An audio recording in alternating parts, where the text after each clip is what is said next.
speak on behalf of the class of 2018. But before I do anything else, I want to acknowledge those brothers with the gold medallions that have gone before me. You have to understand, these brothers were not only bridge builders, they were door busters. What you gotta understand is, these men came about 1968 or earlier. For those of you who know your history, those were not easy times. Okay. Now, I'm not going to recite the Bridge Builder's poem, but you know what it is. Metaphorically, it's about a traveler who has a long journey, and he gets to a chasm that he has to cross. And he makes it across, but he stops and builds a bridge. And he's asked, why did you do that? He said, I did it to make the way easier for those that come behind me. Okay?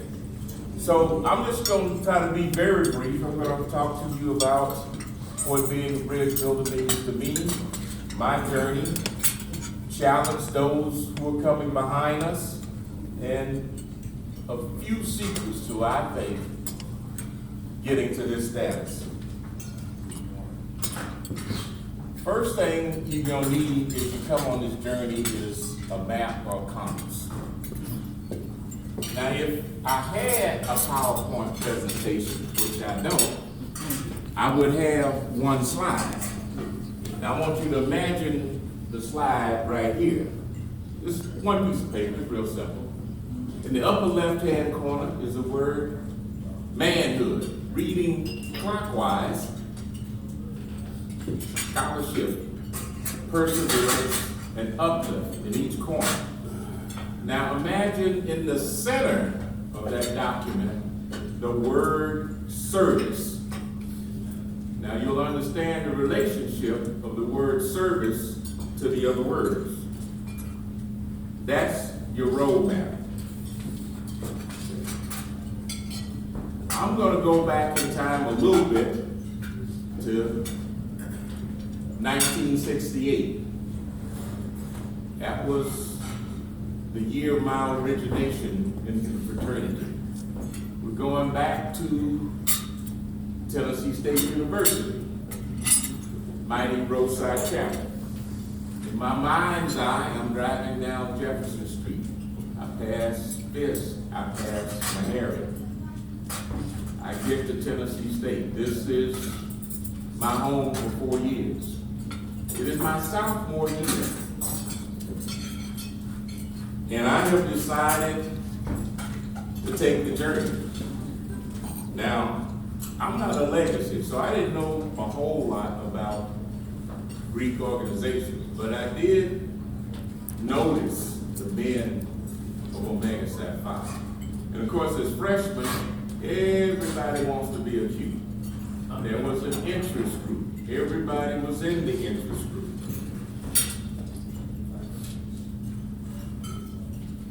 When we got our letter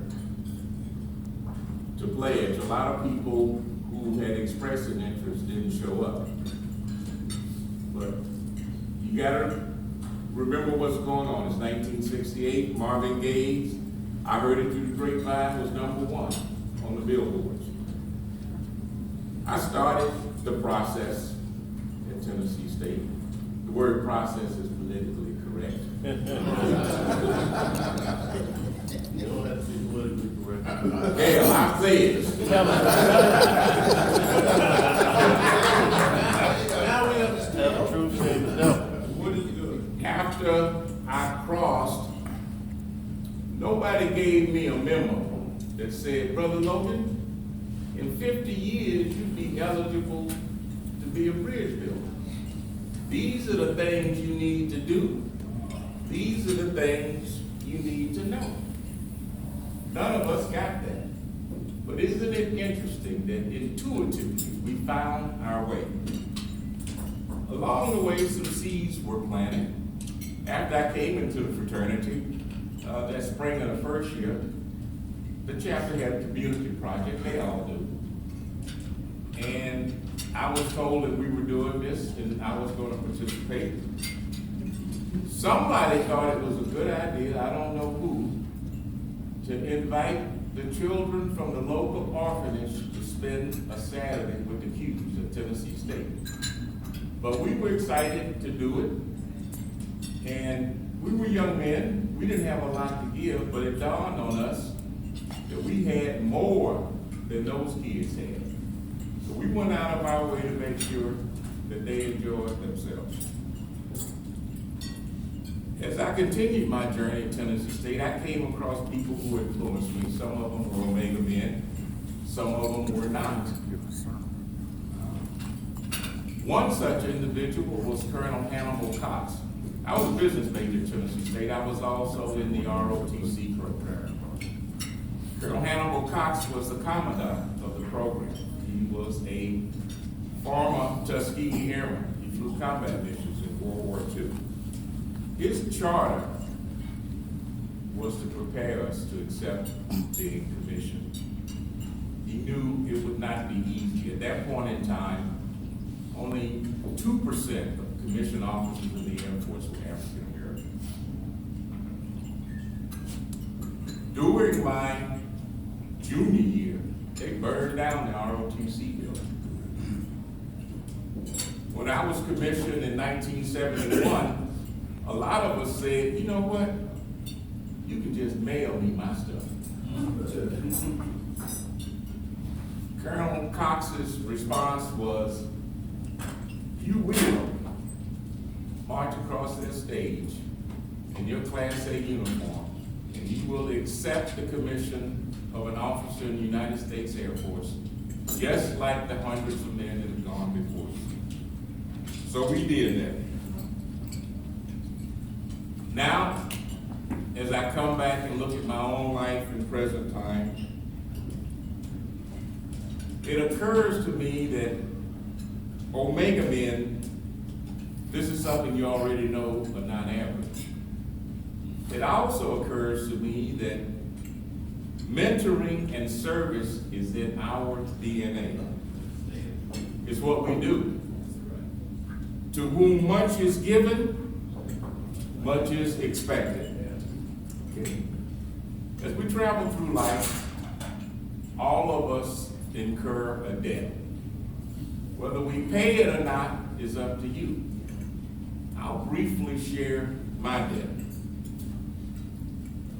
My hero in life was my father. He was a pharmacist. My mother was a teacher. He was there for me, and he did everything he needed to do for me. So you'll say, well, Brother Logan, sounds like you had a pretty good life. What kind of debt do you have? Well, sometimes debts are not first generation debts. Sometimes they can be second generation debts. My father lost his father at the age of 7. There were 7 of them. His mother was a maid. He grew up in 1930s Georgia, Savannah, Georgia. And I want you to try to imagine what kind of hopes and aspirations a young black boy in Savannah, Georgia would have. Wow. Well, he had young men that came around him that helped him. He was interested in science, and so he hung out at a local pharmacy. The guy was busy, but he tolerated a little longer. In some way, he told my dad that he too could be a pharmacist. Sounded like a pipe dream, 1930 in Georgia. But he did that. That allowed him to become the man who became my father.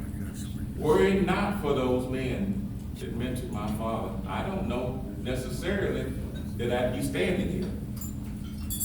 So, we all have a talent for doing something.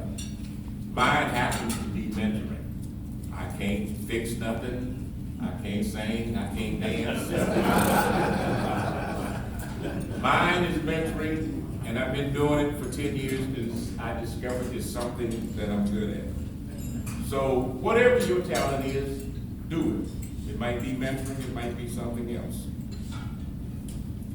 Now, you heard me say earlier, I will tell you what has been the key to put me on this path to make it easy for me. And I'm gonna give it to you. It's 3 words. It's probably 3 words that you already know. And this will guarantee your success as a bridge builder. The 3 words are live your creed.